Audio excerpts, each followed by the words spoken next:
estamos casi todos. Bueno, que los que faltan se vayan conectando. Dale, Estefa.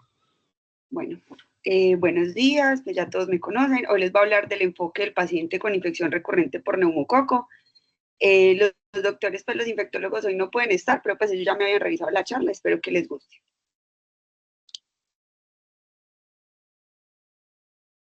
Bueno, entonces los objetivos de esta charla es poder reconocer cuando un patrón de infecciones es anormal y reconocer cuáles son los factores de riesgo, saber cómo hacer un abordaje inicial y cómo se deben ampliar esos estudios y que sepamos afrontar esos niños y los papás, sobre todo en cuanto a cuando se presentan infecciones recurrentes. Entonces, las infecciones recurrentes es una causa muy común de consulta en pediatría. Esto puede referirse a infecciones que son o demasiado numerosas, o graves, o demasiado duraderas, o que están asociadas a complicaciones inusuales o que no resuelven con la terapia estándar que se les da. Las infecciones recurrentes por Streptococcus pneumoniae son una señal de alerta que pueden indicar un trastorno, ya sea del sistema inmune o una condición anatómica predisponente. Y el objetivo del enfoque es determinar si el paciente es candidato a estudios adicionales. Las infecciones son un problema de consulta en pediatría, ¿cierto? Y una de las principales causas de mortalidad y morbilidad en pediatría en el mundo. Obviamente había una disminución de esa mortalidad de menores de 5 años desde la aparición de las vacunas conjugadas, y tenemos que saber que en los pacientes con infecciones recurrentes por Streptococcus pneumoniae, el 10% van a tener una patología crónica como antecedente, otro 10% pueden tener alguna inmunodeficiencia, pero el 50% de estos niños pueden estar completamente sanos. 300.000 niños menores de 5 años mueren al año en el mundo y 5.700 en el continente americano, 900 a 1.300 en Colombia por infecciones recurrentes. Entonces, este es un reporte epidemiológico, ¿cierto? Que nos hablaba pues de un estudio que se hizo aquí en la Universidad de Antioquia, en el centro Jeffrey Model, para mirar las inmunodeficiencias primarias. Entonces el objetivo era describir las características epidemiológicas de los pacientes diagnosticados con inmunodeficiencias primarias. El estudio era de corte transversal, se recolectaron datos de historias clínicas desde 1987 al 2017 y se utilizaron los criterios de la Sociedad Europea para Inmunodeficiencias. ¿Cuáles fueron los resultados que encontraron? Se diagnosticaron aproximadamente 891 pacientes con inmunodeficiencias, el 59.5% eran hombres, el 97.4% fue diagnosticado antes de los 19 años y la distribución por departamento, Antioquia fue el que aportó más datos, esto también por los pacientes, porque como el centro queda acá en Medellín, ¿cierto? Entonces digamos que tenían acceso más fácil a las historias. La inmunodeficiencia más común que se vio cuando se hizo este estudio fue las deficiencias de predominio de anticuerpos en un 74.4%.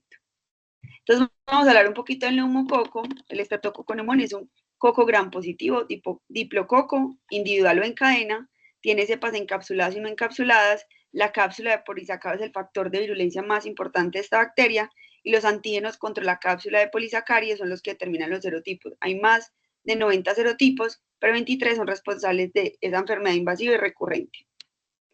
Entonces, sabemos que los pacientes entre los 6 a los 5 años, el 90% van a ser portadores del Streptococcus pneumoniae, la nasofaringe, ¿cierto? Pero la mayoría de los portadores son sanos, o sea, no son cepas, no tienen cepas de Streptococcus pneumoniae virulentas. Y el estado de portador no produce inmunidad significativa, entonces la colonización no siempre va a presentar enfermedad, ¿cierto? Pero la colonización del tracto respiratorio por cepas virulentas de neumococo es uno de los principales factores para que el paciente presente una enfermedad invasiva o recurrente, sobre todo en niños sanos. ¿Qué factores de virulencia tiene esta bacteria? Entonces hablamos de la cápsula de polisacáridos, que es el que inhibe la fagocitosis por los macrófagos, los neutrófilos, ya vemos que tiene más de 90 a 100 serotipos, la neumolicina, que es una toxina citolítica que daña el epitelio respiratorio, inhibe ese aclaramiento mucociliar y activa el complemento, la autolicina, que es una enzima que degrada la pared bacteriana y libera todos los componentes proinflamatorios, entonces aumenta toda esa inflamación durante la infección. El ácido teicólico y el peptidoglicano activa la vía alterna del complemento que induce la inflamación. La proteasa IgA degrada el IgA secretón en la mucosa, entonces facilita más la colonización de la bacteria. La neuraminidasa hace que se haga una exposición de los receptores de las células epiteliales para facilitar la adherencia a la bacteria, y las adhesinas también promueven esa adherencia a las células epiteliales del huésped de la bacteria. Entonces, como definición, pues hablamos de recurrencia por el número de episodios, ¿cierto? Entonces, en los primeros años de vida, un niño puede presentar entre 4 a 8 episodios de infecciones al año. No todos tienen que ser bacterianos, la mayoría son virales, pero hay que tener en cuenta que las patologías más comunes por el Streptococcus pneumoniae van a ser la meningitis, la neumonía, la sinusitis o la otitis. Entonces hablamos de meningitis recurrente cuando hay más de 2 meningitis con un intervalo mayor a 28 días, ya sea por el mismo patógeno o un patógeno diferente. De neumonía es 2 episodios de neumonía en un año o 3 en la vida. De sinusitis 3 episodios en 6 meses o 4 en un año. Y otitis es hasta 6 episodios anuales de otitis media aguda. Las infecciones recurrentes, decimos que un paciente puede tener infecciones recurrentes cuando tiene 2 o más infecciones graves en un año, 3 o más infecciones respiratorias bacterianas localizadas en distintos lugares en un año, infecciones que requieran uso de antibiótico durante 2 meses en un año. Hablamos de infecciones graves cuando el paciente requiere antibióticos intravenosos, hospitalización, que tenga marcadores inflamatorios elevados, fiebre persistente, que eso haga que el niño falte mucho pues, al colegio o a otras actividades y que tenga complicaciones inusuales, ya sea derrame pleural, abscesos.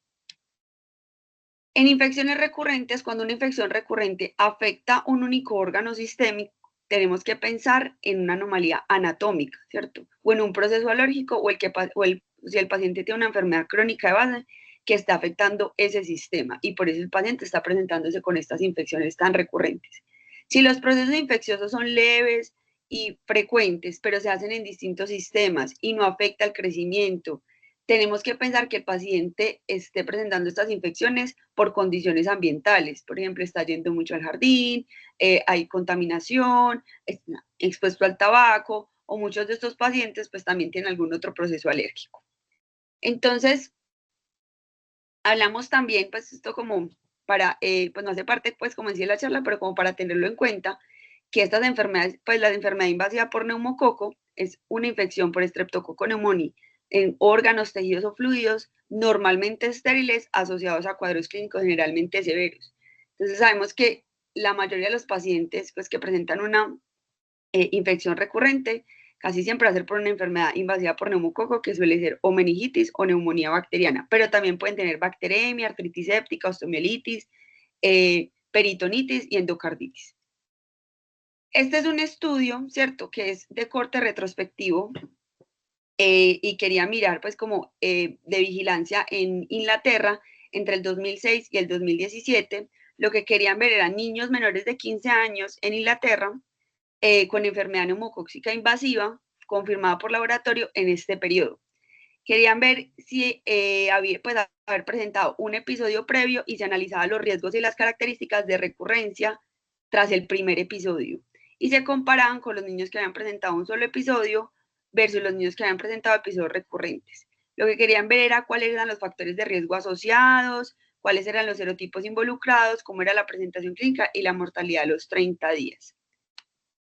Entonces, en las características pues, de los episodios de los pacientes que habían presentado un episodio único, un episodio recurrente, dieron cuenta pues, que era el estudio contó con 5.033 pacientes, ¿cierto? De los que solo presentaron un episodio fueron 4.928 y la recurrencia solamente 105, que vieron que se daba más en los hombres y en edad entre los 4 a los, entre los 2 a los 4 años, la recurrencia era mayor, era de un 41%. En los pacientes que eran completamente sanos, la recurrencia fue solo del 20%, solo 16 pacientes de los 2.599. Y si tenían alguna comorbilidad, era hasta el 95% la recurrencia de tener una enfermedad invasiva por neumococo. También montaban esta tablita donde nos mostraban cómo se iba comportando y qué serotipos eran los que más afectaban a los pacientes durante, digamos, durante los años. Entonces, entre el 2006 y 2009, pues la vacuna que más se ponía era la PCV7. se veía que los serotipos que más afectaban eran los que estaban incluidos en la PCV13, ¿cierto? Pero que la recurrencia era sobre todo por los de la PCV7. Cuando ya a partir pues como del 2009 o 2010 empezó a incluir más la vacuna del PCV13, ¿cierto? Y PCV10, también se dieron cuenta que pues los pacientes presentaban infección única por los serotipos que estaban incluidos en esta vacuna, pero que la recurrencia ya se daba más por los serotipos que están en la vacuna de PPV 23 y los que no eran serotipos, pues no estaban incluidos en las vacunas, o sea, no eran no tipificables para vacunas. Y ya hacíamos entre el 2015 y el 2017, la recurrencia era, pues era en su mayoría por los serotipos de las vacunas de la PPV 23, ¿cierto? Y que esto que nos indicaba, que al final, cuando se iba vacunando la población, iba disminuyendo la recurrencia por los serotipos que estaban incluidos en las vacunas que les estamos poniendo a nuestros pacientes. Entonces, la importancia, pues, de vacunar a los pacientes con vacunas que tengan la mayor cantidad de serotipos.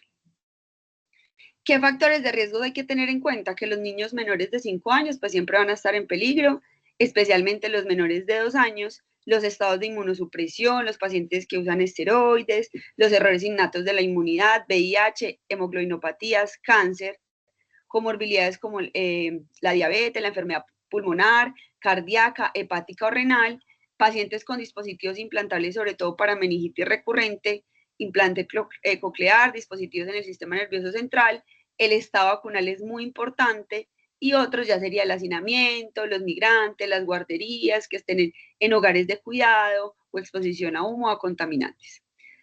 Vamos a hablar un poquito de meningitis bacteriana aguda recurrente, ¿cierto? Ya sabemos que da por Streptococcus pneumoniae, que es la principal causa de meningitis a nivel mundial y es la manifestación más grave de la enfermedad de esta bacteria, que puede afectar la pía madre, el aracnoides, el espacio aranideo y el líquido cefalorraquídeo. Y ya hablamos que 2 o más episodios de meningitis separados por intervalo más de 28 días, o al menos 28 días, hablamos que es una meningitis recurrente.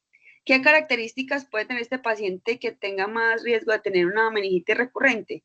Sexo masculino, en los preescolares y escolares, pues la vacunación, el 76% suelen tener un esquema de vacunación completo, el 25% tiene alguna otra comorbilidad, generalmente no se identifica la noxa de contagio y el vínculo de contagio suele ser muchas veces por un resfriado y el contacto médico de estos pacientes pues fue un 43% en las primeras 48 horas.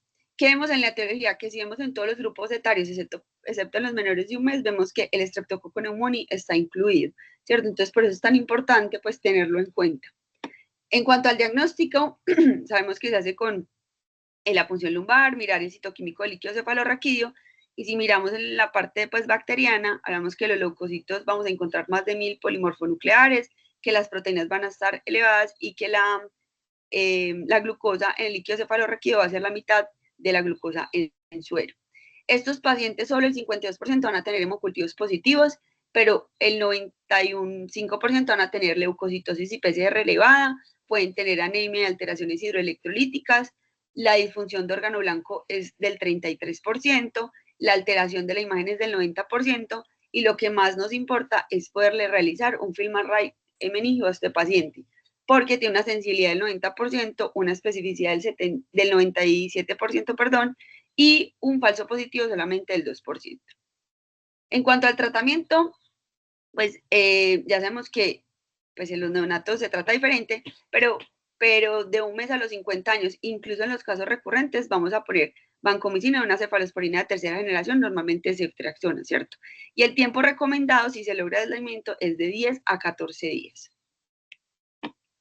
Esto pues es como el reporte del grupo Germen, que es pues el último desde el 2021 al 2023, que nos muestra la sensibilidad de los antibióticos al Streptococcus pneumoniae, sobre todo en pacientes que pues presentan meningitis o los que presentan infecciones que no son meningitis, por ejemplo, neumonía, ¿cierto? Y si vemos, pues si miramos, por ejemplo, la ceftriaxona, que es la que usamos en meningitis, la sensibilidad del 2023 era del 79%. Si miramos la vancomicina, tiene una sensibilidad del 100%, tanto, pues en la meningitis y en las enfermedades que no sean por meningitis, pues que no sean meningitis, perdón. De la neumonía bacteriana recurrente, pues ya hablamos que son 2 o más episodios en un año o 3 o más en la vida y puede relacionarse siempre, hay que pensar en alteraciones genéticas, inmunológicas o anatómicas. Si vemos en todos los grupos etarios aparece el Streptococcus pneumoniae, por eso es tan importante pues tenerlo en cuenta en pacientes que consultan por neumonías recurrentes. El tratamiento, pues para determinar la elección del tratamiento serían las complicaciones locales, la severidad de la neumonía, el perfil de resistencia local que ya lo vimos y aislamientos previos en el paciente. La duración del tratamiento, si el paciente pues es un caso leve, es de 3 a 5 días y cursos largos serían de 7 a 10 días en casos moderados o severos. Que hay que tener en cuenta que normalmente cuando un paciente llega con signos meningios, casi siempre se puede hacer el aislamiento por FilmArray, pero en los pacientes con neumonía nosotros normalmente le damos tratamiento pues de acuerdo al grupo etario y a los patógenos que estamos o bacterias que estamos sospechando. Entonces en neumonía no a todos los niños se les hace un FilmArray pues o pues un estudio para saber si tiene neumococo, ¿cierto? Pero siempre se debe sospechar en pacientes que consultan recurrentemente. Pues aquí les pongo el tratamiento, ¿cierto? Que el ambulatorio pues ya sabemos que es amoxicilina, si lo ingresa hospitalario el paciente está en pues amoxicilina, ampicilina, y ya si ya es una neumonía complicada, vamos a ver una cefalosporina de tercera generación y vancomicina. Entonces, ¿cómo vamos a enfocar estos pacientes con meningitis o neumonía recurrente? Siempre vamos a descartar 4 cosas. Si no es una causa anatómica, si no es una causa inmunológica, si no tiene otra enfermedad, otras causas. Entonces, en lo anatómico, en la meningitis, mirar que el paciente no tenga fístulas de líquido cefalorraquídeo, que no tenga meningoencefalocele, que no tenga implantes cocleares o algún otro dispositivo. En neumonía, malformaciones congénitas pues, a nivel pulmonar, fístulas traqueosofágicas, atrapamiento de secreciones o cuerpo extraño bronquial. En inmunológicos, en los dos siempre hay que mirar que no tenga déficit de anticuerpos, en meningitis, pues, en meningitis y en neumonía también la asplenia y el déficit de complemento, porque ya vimos que es uno de las inmunodeficiencias pues, como más comunes. Enfermedades subyacentes, en meningitis la sinusitis, la otitis crónica, la osteomielitis del esfenoidal y en neumonía fibrosis quística, asma mal controlada, bronquiectasia, reflujo gastroesofágico severo. Y otras serían meningitis tumores de invasión meningia, ¿cierto? Fármacos, enfermedades autoinmunes. Y en neumonía, mirar que la exposición a humo del tabaco, infecciones respiratorias maltratadas o esquemas vacunales incompletos en ambos. Entonces, en cuanto al enfoque del paciente con infecciones recurrentes, tenemos que tener en cuenta que yo puedo tener un niño sano, puedo tener un niño atópico, puedo tener un niño con una patología crónica o un niño con un error innato de la inmunidad. Entonces, en un niño sano, el 50% de los niños con infecciones recurrentes van a ser completamente sanos. Ya sabemos que el promedio de infecciones en niños es de 4 a 8 infecciones respiratorias por año, que no todas suelen ser pues bacterianas, sino que la mayoría son virales y de tracto respiratorio superior. Y estos niños suelen tener exposiciones externas, exposición al tabaco, que aumenta el riesgo de infecciones respiratorias superiores, contaminantes, asisten a guarderías y no tienen ningún otro factor de riesgo. La duración de los síntomas en un niño sano puede ser de 8 días, pero puede extenderse hasta 2 semanas. Ya les dije que la mayoría de las infecciones son virales, ¿cierto? Y no tienen más de un episodio de neumonía, no tienen más de 2 episodios de otitis media en los primeros 3 años de vida. El crecimiento de estos niños es adecuado, responden adecuadamente al tratamiento y entre las infecciones están saludables y no se enferman. El examen físico y las pruebas de laboratorio suelen ser normales. Entonces aquí tenemos que descartar niños que ya no tienen causa orgánica, ni funcional, ni inmunológica, ni genética, ¿cierto? Y que la mayoría pues, de sus infecciones recurrentes se debe a exposición o presencia de factores que favorecen estas infecciones. Por ejemplo, la inmadurez inmunológica, que asisten al jardín, que tienen hermanos en edad escolar, que están en hacinamiento y sobre todo el tabaquismo pasivo. El niño atópico es un tercio de los niños pues estos niños, un tercio se presentan con infecciones recurrentes, ¿cierto? Suele ser el espectro de alergia, atópicos, sibilancias recurrentes o el niño que tiene asma. Los cuadros de etiologías no infecciosas más comunes en estos niños van a ser la rinitis, las sibilancias y la tos. Y aparte, muchas veces se confunde estas exacerbaciones como procesos infecciosos y estos niños suelen,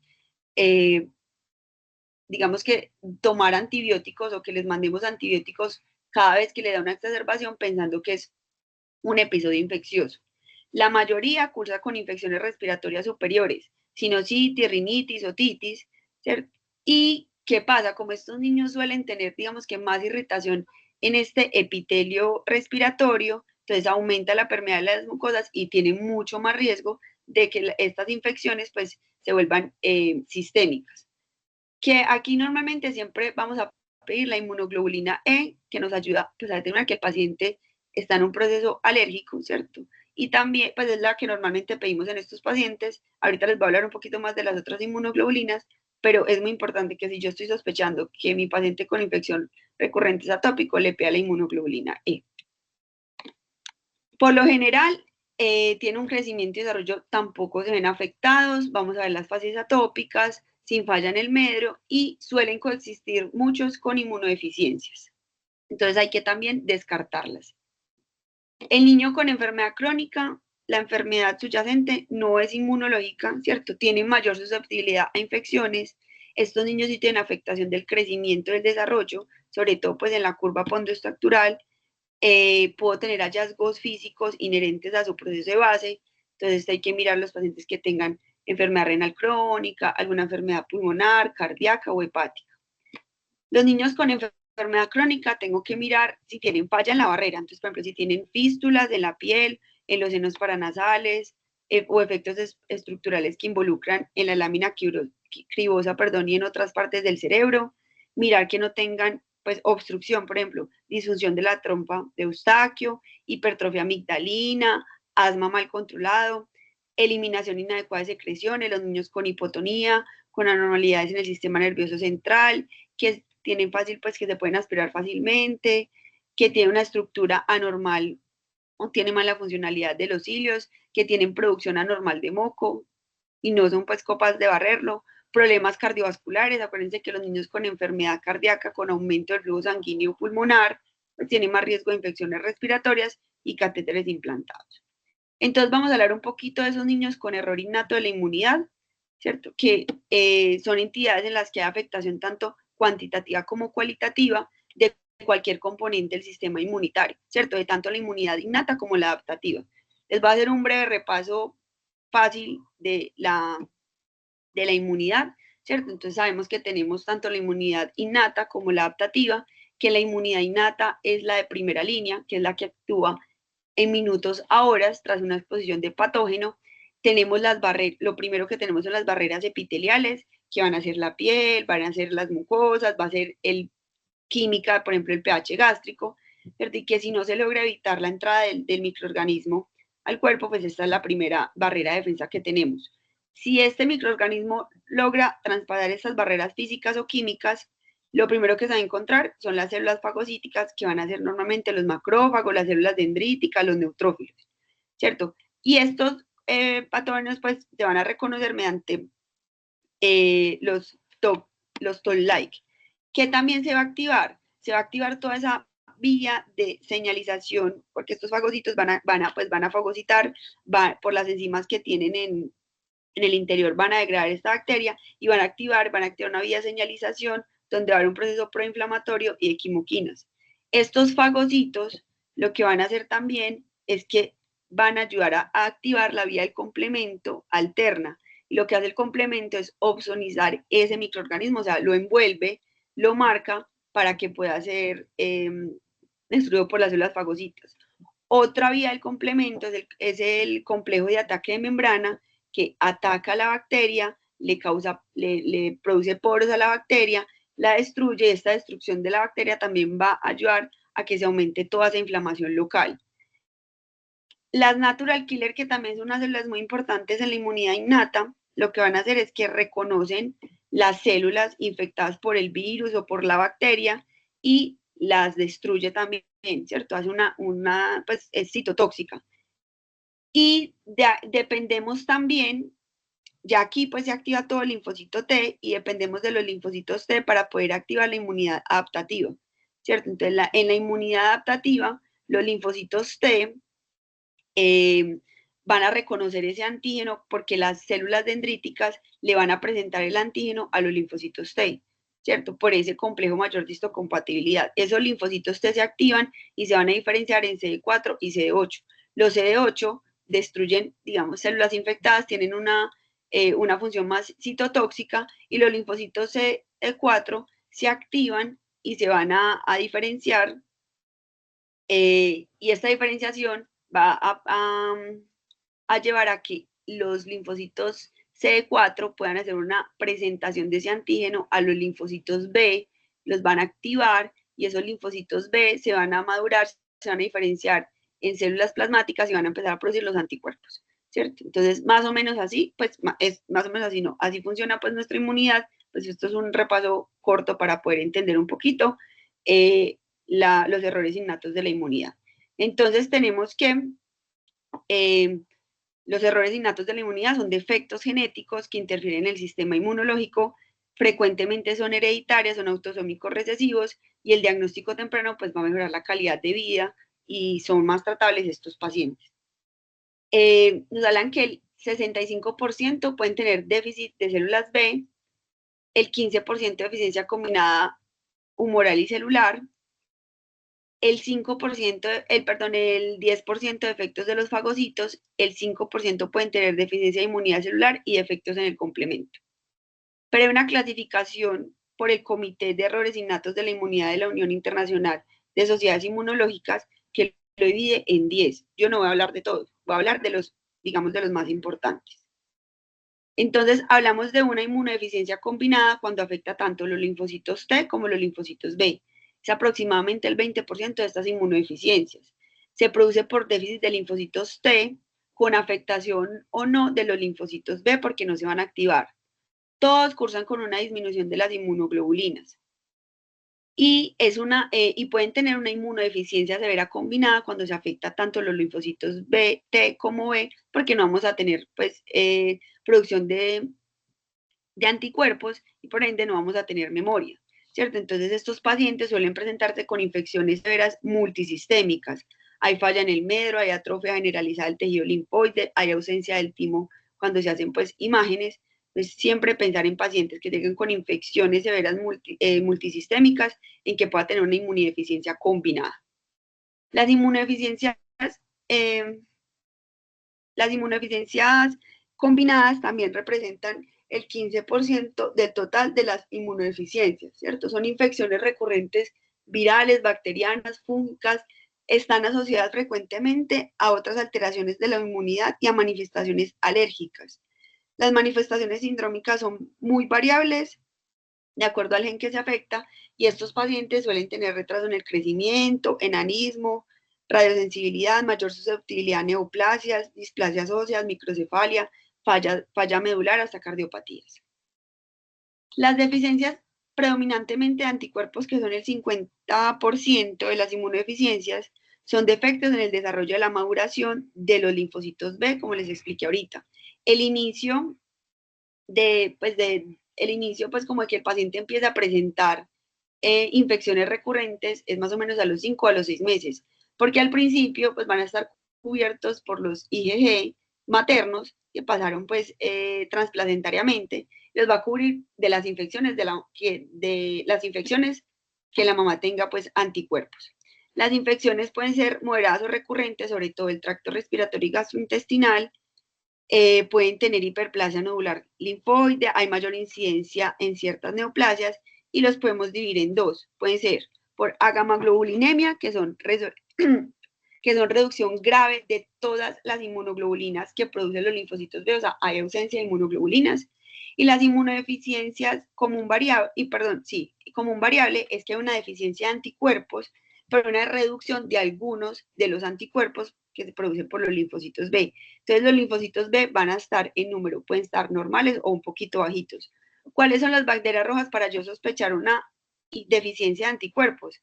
Más de 4 otitis al año, más de 2 sinusitis al año, neumonías bacterianas recurrentes, presencias de bronquiectasias, pérdida auditiva secundaria a una infección o infecciones recurrentes por gérmenes encapsulados.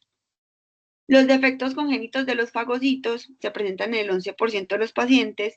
hay defecto en número y la función sobre todo los neutrófilos.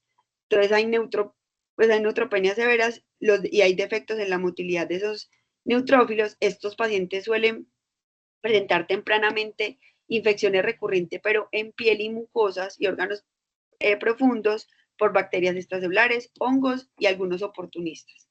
Entonces así lo vamos como a sospechar.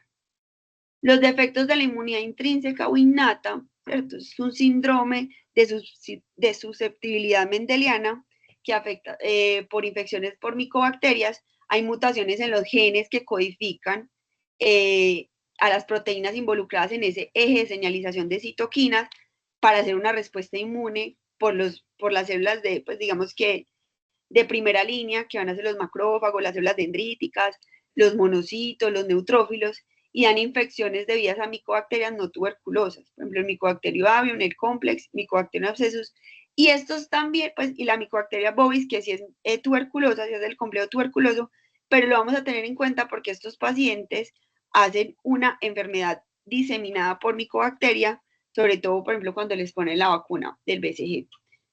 Y los pacientes también pueden hacer infecciones invasivas por salmonela o hacen infecciones fúngicas por histoplasmosis, coccidiomicosis, y ahí sí es como las sospechamos. Las deficiencias de complemento constituyen cerca del 3% y son mutaciones en esos genes que codifican para las proteínas del complemento, tanto de la vía clásica alterna de las proteínas, de las proteínas del complemento, y los defectos últimos va a ser porque tengan alteraciones en la vía clásica, que la vía clásica depende del antígeno del anticuerpo, y la vía alterna es cuando se activa solamente pues por el microorganismo. Cursan con infecciones recurrentes por gérmenes encapsulados, y los defectos de los factores, pues como de los primeros factores de la vía clásica del complemento, casi siempre es por autoinmunidad o por enfermedad por inmunocomplejos. Entonces, hay que pensar en lupus, en angioedema hereditario. Hay que tener siempre en cuenta que una sola enfermedad sistémica por Neisseria requiere que le hagamos a nuestros pacientes pruebas del complemento. Y ya las inmunodeficiencias secundarias, que son más comunes que las primarias, siempre se deben descartar antes de las inmunodeficiencias primarias, y compromete principalmente a la inmunidad celular mediadas por células T. El VIH, la malnutrición, las enfermedades neoplásicas, los trastornos esplénicos, la diabetes porque hace una alteración en la respuesta innata y en la adaptativa, y pérdida de inmunoglobulinas, por ejemplo, enteropatía pierde proteínas, y el síndrome nefrótico pierde proteínas, y por ende inmunoglobulinas. Y las alteraciones inmunitarias también pueden producirse por agentes inmunosupresores y iatrogénicos. Entonces el tratamiento crónico con corticosteroides, que más de 14 días ya es un tratamiento crónico donde el paciente puede estar inmunosuprimido, quimioterapia, trasplante de órganos y los anticonvulsivantes. ¿Cómo vamos a valorar a estos pacientes? Una historia clínica completa, una exploración física completa, y ya les voy a decir qué pruebas complementarias se les debe pedir. Entonces, en la historia clínica completa, en la historia perinatal, siempre mirar si hubo complicaciones durante el embarazo, enfermedades, exposición a tóxicos o a medicamentos, cómo fue ese parto, y en los primeros días mirar si el paciente tiene problemas de alimentación para descartar que no tenga problemas, por ejemplo, riesgo de aspirativos o el retraso en la caída del cordón, que nos tiene que hacer pensar en pacientes con fibrosis quística. Historia familiar, consanguinidad, familiares con enfermedades similares, causas de muerte inexplicadas en menores de edad, enfermedades autoinmunes o malignas en la familia. En la historia social, si asiste a la guardería, si tiene hermanos, si hay exposición a tabaco o a contaminantes.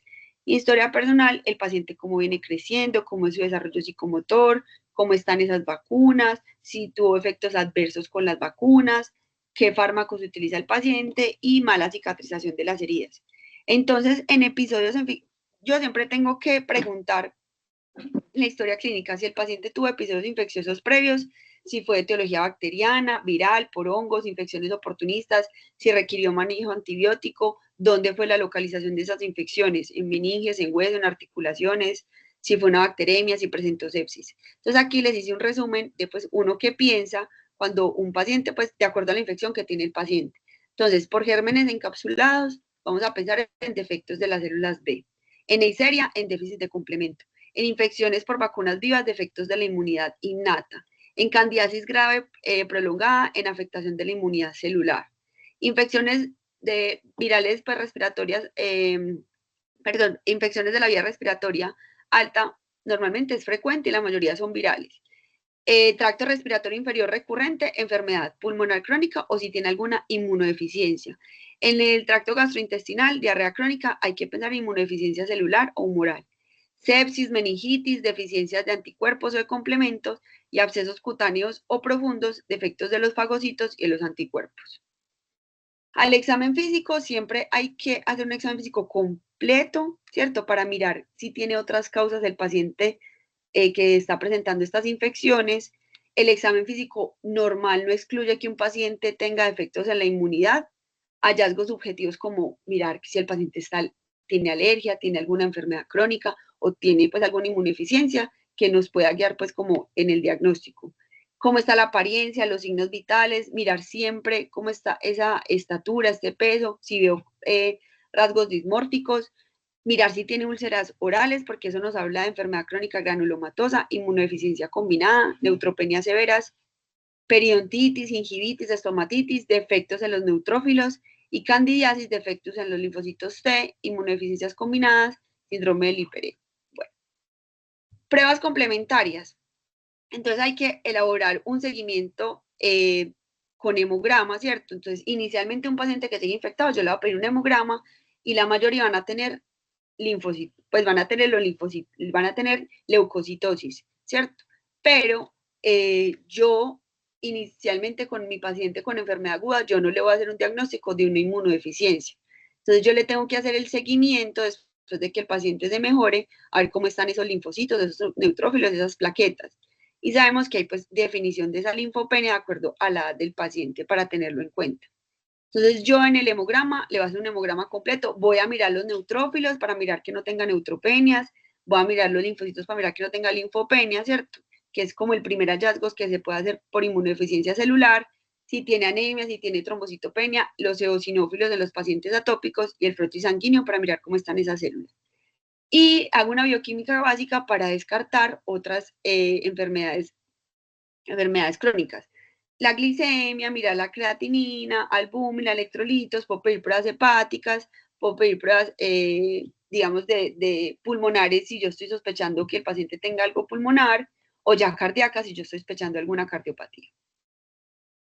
En las pruebas pues, que normalmente uno pide va a ser el BCG, la PCR, ¿cierto? Y cultivos. Y hay que tener en cuenta que muchos pacientes con déficit de anticuerpos, puede que las serologías no sirvan, ¿cierto? Para detectar los patógenos. Y la cuantificación de las inmunoglobulinas es muy importante. IgG, IgM, A y E. Y se normalizan, pues, y hay que mirar cómo están de acuerdo a la edad. Ya les voy a mostrar un cuadrito, que es muy importante. Yo puedo pedir inmunoglobulinas en el periodo agudo, pero si salen alteradas, no me ayuda a hacer un diagnóstico si el paciente tiene alguna inmunodeficiencia. Entonces, siempre tenemos que hacerlas cuando el paciente pase, pues, como ese periodo agudo de infección. Esta sería la tablita para poder hacer la cuantificación de las inmunoglobulinas de acuerdo a la edad del paciente y poder decir si están normales o si están bajitas. Y aquí les hice como un resumen de yo qué pido de acuerdo a mi sospecha. Entonces, si yo estoy pensando que el paciente pues tiene alteraciones de los linfocitos B, yo tengo que mirar las inmunoglobulinas. Si las inmunoglobulinas están bajitas, yo tengo que pensar que pronto también pueda tener alterado los linfocitos B, ¿cierto? Y también puedo mirar la respuesta de anticuerpos antígenos de las vacunas. También los puedo mirar y entonces puedo mirar anticuerpos vacunales. Si yo pienso que es por los linfocitos T, pues pido un recuento de linfocitos T, CD4, CD8, el suero y hago radiografía de tórax para mirar cómo está ese timo, si está presente o está ausente. Si estoy pensando que es por los fagocitos, hago recuento de los neutrófilos y explosión respiratoria de los neutrófilos, que esto es lo que nos es el complejo NADPH, ¿cierto? Que normalmente se encuentra alterado en estos pacientes, que son los que ayudan pues digamos, a matar las bacterias. Y en el complemento, normalmente pido la concentración de C3 y C4, que es lo que normalmente se pide. CH50, ¿cierto? Es una prueba que mide la capacidad de la vía clásica del complemento, que ya les dije que es por antígeno anticuerpo. Entonces se ponen eritrocitos, ya sensibilizados con pues, antígeno anticuerpo para que se active esa vía clásica y mirar si se activa la vía. Y la AH50 es una prueba que mide la actividad por la vía alterna, que depende es de ese microorganismo y activa, pues porque no requiere de anticuerpos, sino que ya, digamos que ese patógeno que ingresó activa toda esa vía del complemento.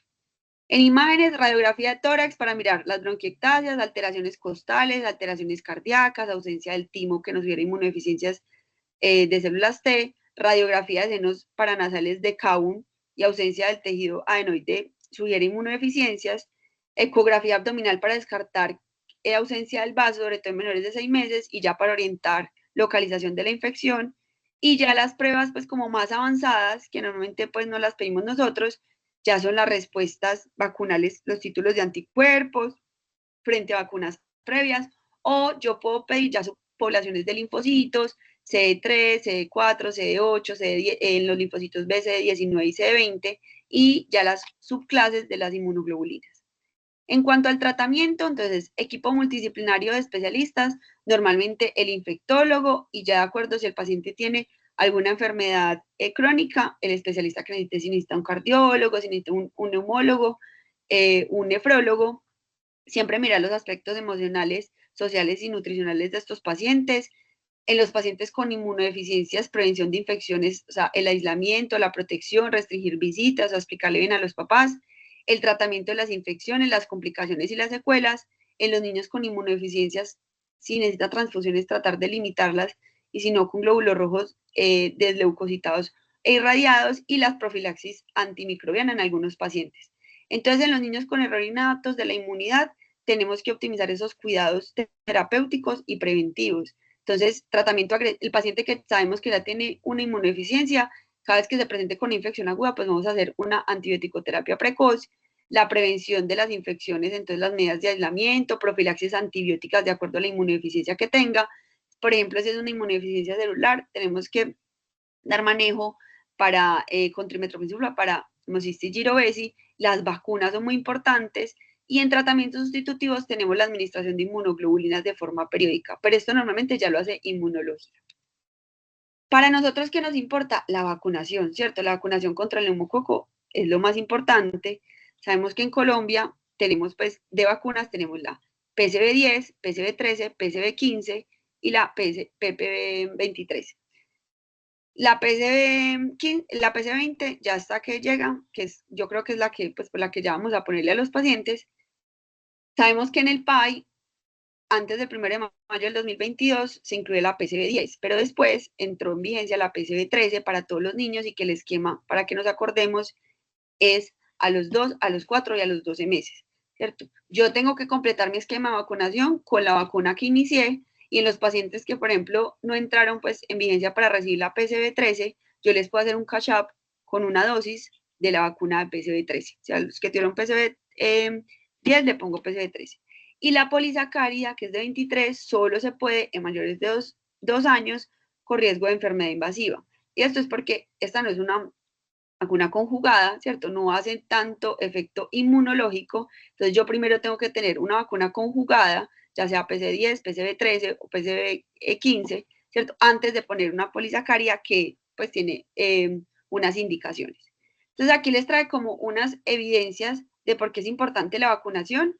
El primero es como que quería mirar el efecto de la vacuna PCV10 en los niños menores de 5 años que tenían colonización por estreptococo, y se dieron cuenta que la vacunación era muy eficaz para disminuir el estado de portador del niño menores de 5 años, del niño que tenían estreptococo, colonización por estreptococo, ¿cierto? Y esto hacía que los niños sanos no tuvieran tantas infecciones recurrentes. Otro estudio que hicieron fue mirar como esa seguridad y esa inmunogenicidad de la vacuna de PCV13 en lactantes. Eso fue un metaanálisis, y se dieron cuenta que las vacunas eran muy bien toleradas en todos los grupos de lactantes, que las reacciones casi siempre eran locales, y que los eventos sistémicos fueron muy bajitos y fueron leves y de mediana intensidad, típicos pues a otras vacunas. Entonces, que no tenía peligro para la vacunación. Aquí se querían ver si había una disminución, una reducción de enfermedad neumocóxica invasiva cuando se empezaron a poner las vacunas conjugadas, incluso desde la PCV7. Hubo una disminución de esa enfermedad invasiva por neumococo en general de un 45% y de un 94% por las cepas vacunales y había una disminución del 50 al 80% de la mortalidad de estos pacientes. Y también pues querían evaluar si era económicamente rentable poner pues esa vacuna de PCV13, ¿cierto? Para reducir esa enfermedad invasiva neumocóxica y se dieron cuenta que era más costo efectiva poner esta vacuna que es un poquito más cara que tener pacientes que se enfermaban recurrentemente por neumococo. Entonces, ¿cómo se hizo ese cambio de vacunas en Colombia para que se pasara de PCV10 a PCV13? Entonces hizo un análisis, ¿cierto?, donde se miraban niños menores de 5 años en población general en Colombia que estuvieran expuestos a enfermedades neumocóxicas.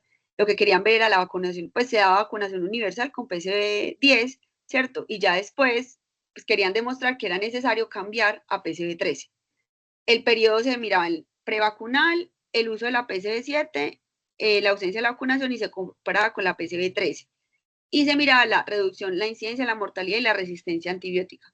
Entonces, esta es una tablita que ellos mostraban que, digamos, en el 2000, antes de poner incluso la vacuna de PCV10, del 2006 al 2011, las cepas que más se daban la infección a los serotipos que estaban en la vacuna de PCV10.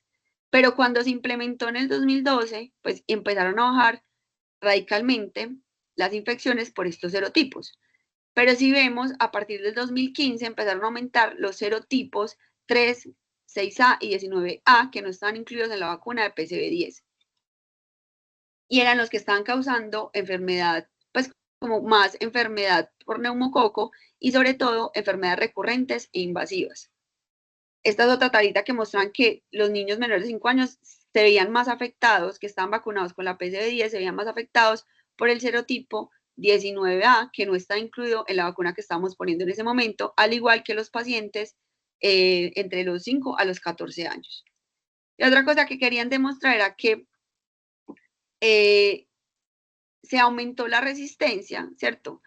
Por ejemplo, en meningitis a la penicilina y a la ceftriaxona, cuando no se ponía pues todavía la vacuna de PCV13, ¿cierto? Se está aumentando la resistencia antibiótica y también pues en patologías no meningitis como neumonía, también se está aumentando la resistencia a la penicilina, a la ceftriaxona, porque están aumentando serotipos que no estaban en las vacunas. Entonces, ¿qué fue? Pues la conclusión ya de este estudio era que era muy necesario cambiar la vacuna y abarcar más serotipos en los niños y por eso se cambió a partir de mayo del 2022 la vacuna de PCV10 a PCV13 en el país, ¿cierto? Y que si vuelve, pues si sigue otra vez crecimiento de otros serotipos, pues irá, de acuerdo en el tiempo, se irá cambiando a vacunas que nos cubran más serotipos. Como conclusión, la mayoría de los niños con infecciones recurrentes tienen exposición aumentada, ¿cierto? Presentan cuadros de alergia o tienen un problema anatómico o tienen un defecto en la respuesta inmune. Es importante tener un elevado nivel de sospecha y realizar una adecuada entrevista, un examen físico para detectar las inmunodeficiencias, considerar posibilidad de efectos del sistema inmune ante niños con infecciones que presentación atípica. Entonces, que tengan curso inusual, complicaciones persistentes, patógenos inesperados. El abordaje debe ser específico en función de la patología sospechada.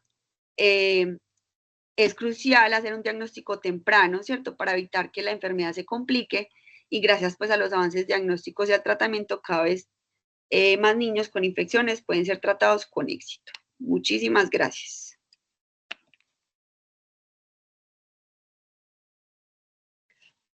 No sé si tienen alguna pregunta, si queda alguna duda.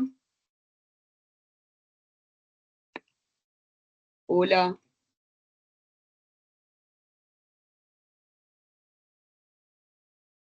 Estefa. Hola, buenos días, ¿cómo estás? Estefa, primero pues felicitarte porque me parece que es un tema supremamente interesante. Me encanta que se den estos temas que son como tan de verdad de residentes de pediatría, que no es que esté diciendo que los otros no, sino que son enfoques que realmente lo vamos a ver mucho más como en especialidad versus pues que si lo vemos como en otros momentos. La presentación está espectacular, hermosa y pues la verdad el tema fue excelente, entonces muchas gracias. Me queda como una inquietud respecto a que mencionaste algo de que los pacientes cuando tienen neisseria también se les debe pedir el complemento.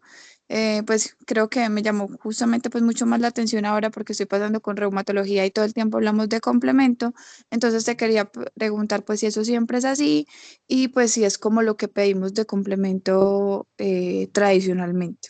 Bueno, nosotros normalmente pedimos de complemento, como yo les decía, C3 y C4, ¿cierto? Pero obviamente existen otros complementos.